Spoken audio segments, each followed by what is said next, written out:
ने मुगल अंपायर में जहांगीर तक देख लिया। अब जहांगीर के बाद सुल्तान कौन बनेगा? शाहजहां। और शाहजहां कब बनेगा? 1628 से लेकर कब तक रहेगा? 58 तक, लगभग 20 साल तक ये शासन करेगा शाहजहां। तो शाहजहां का क्या नाम था? खुर्रम। किस नाम से जाना जाता था? खुर्रम। बचपन का नाम, या कहेंगे जब ये एज ए किंग बनने से किस नाम से जाना जाता था इसको? खुर्रम के नाम से जाना जाता था। तो लिखिएगा, प्रिंस खुर्रम, जिसको टाइटल शाहजहां दिया था किसने? जहांगीर ने। Shah Jahan was born of a Rajput princess on जगत गोसाई। तो ये हमने पढ़ा ही था जहांगीर के टाइम पर कि क्या कहानी थी। तो पहला बेटा कौन था? खुसरो, और दूसरा बेटा खुर्रम। तो दोनों दो अलग अलग रानियों से। इन 1592 एट लाहौर। तो लाहौर में इसका जन्म हुआ था। क्यों? क्योंकि जो जहांगीर था ये अपना मैक्सिमम टाइम लाहौर में बिताया था। ठीक है, तो ज़्यादातर इसके साथ जो घटनाएं होंगी वो लाहौर में थी जहांगीर की। शाहजहां ने अपना टाइम आगरा और आगरा के बाद दिल्ली में बिताया। ठीक है, तो थोड़ा सा इस चीज़ को समझिए कि अकबर ने अपना मैक्सिमम टाइम कहाँ बिताया? आगरा में।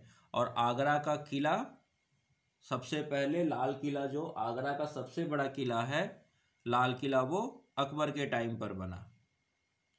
ठीक है, और उसने फिर अपनी सिटी दूसरी बनाई राजधानी फतेहपुर सीकरी, वो भी आगरा में ही है, थोड़ा सा हटके। दूसरा उसके बाद जहांगीर है, तो जहांगीर के टाइम राजधानी तो आगरा ही थी, लेकिन इसने लाहौर में ज़्यादातर मैक्सिमम टाइम स्पेंड किया। शाहजहां आया तो शाहजहां ने आगरा में राजधानी बनाई, आगरा में ही अपना मैक्सिमम टाइम स्पेंड किया। बाद में इसने दिल्ली में लाल किला बनवाया और वहाँ पर फिर अपने लास्ट समय में वहाँ रहा। और फिर औरंगजेब के टाइम पर तो फिर इसको आगरा के जेल में डाल दिया गया था। तो हम लोग आगे देखेंगे। तो थोड़ा इन सब चीज़ों को आपको ध्यान में रखना होगा। ठीक है, खैर ये कोई आपसे पूछेगा नहीं, लेकिन इन बातों को थोड़ा सा ध्यान में रखिए। नेक्स्ट लिखिए, शाहजहां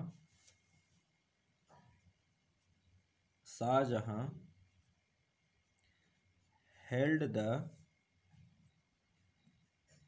टाइटल ऑफ। तो ये कुछ अलग सा ही बहुत बड़ा टाइटल रखा था, नहीं भी याद होगा तो चलेगा। टाइटल ऑफ अबुल मुजफ्फर साहब उद्दीन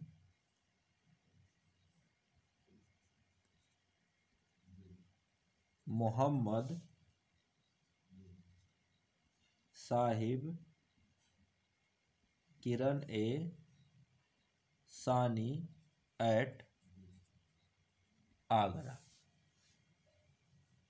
तो ये आगरा में आकर सिंहासन पर बैठा और खुद को टाइटल दिया अबुल मुजफ्फर साहबुद्दीन मोहम्मद साहिब किराने सानी।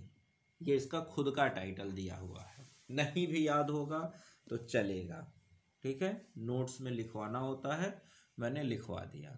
आपको ये टाइटल नहीं याद आए कोई दिक्कत नहीं है, कोई परेशानी की बात नहीं है, नहीं याद आए कोई दिक्कत नहीं है।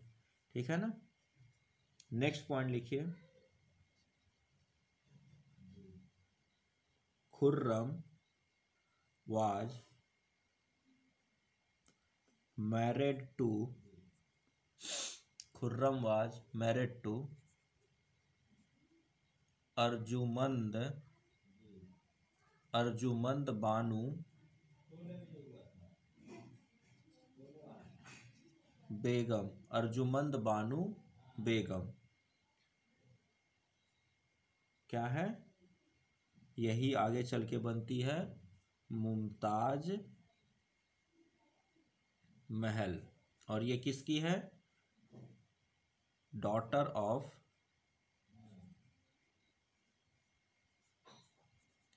Asaf Khan, daughter of Asaf Khan.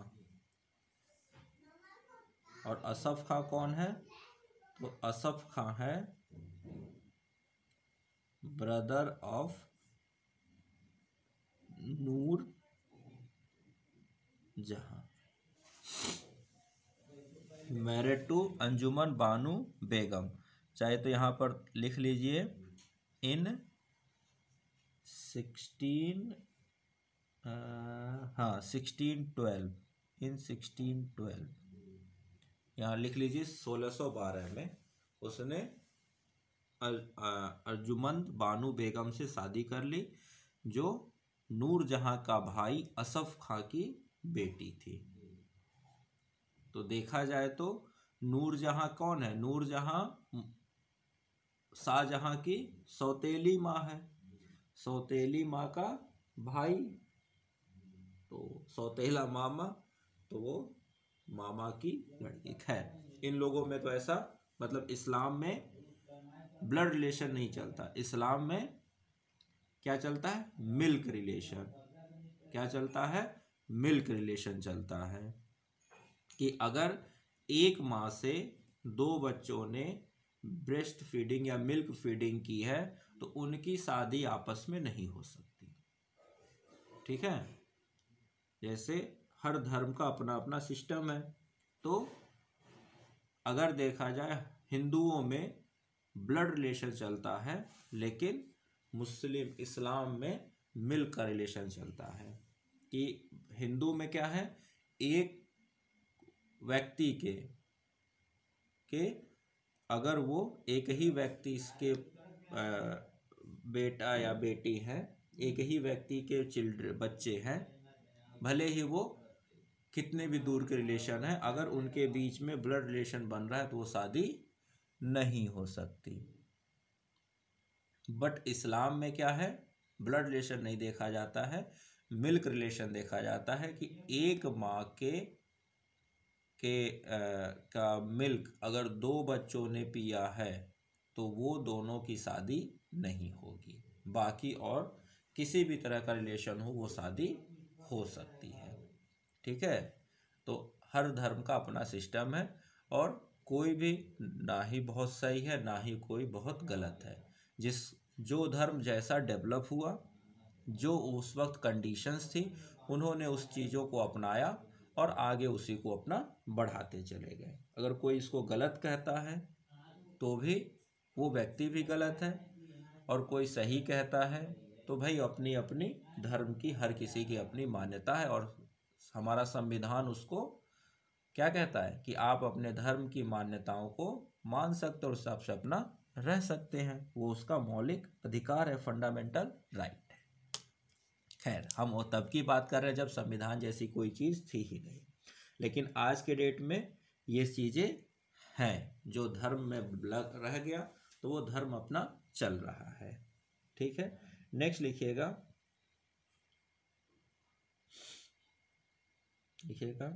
Shahjahan gave the title of Mallika-e-Zamani, title of Mallika-e-Zamani to her is popularly popularly known as Mumtaz Begum, बाद में मुमताज महल। ठीक है, नेक्स्ट पॉइंट लिखिए, शाहजहां अपॉइंटेड असफ खां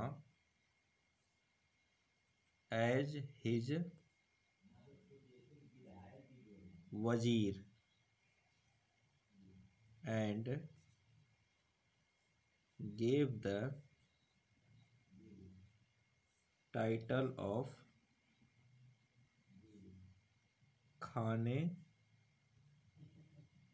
खाना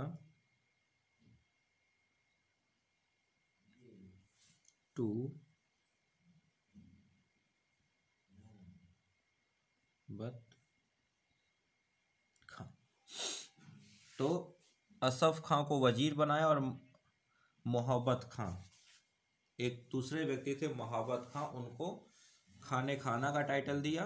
खाने खाना मतलब उस वक्त के लिए बहुत बड़ा औहदा टाइटल हुआ माना जाता था मुगल, इसीलिए आपने देखेगा अब्दुल रहीम खाने खाना, इस तरह से ये सब टाइटल दिया जाता था। ठीक है, तो असफ खां को क्या किया, शाहजहां ने अपना वजीर नियुक्त कर दिया।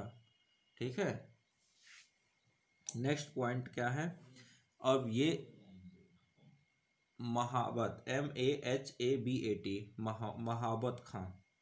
नेक्स्ट पॉइंट लिखिएगा, शाहजहां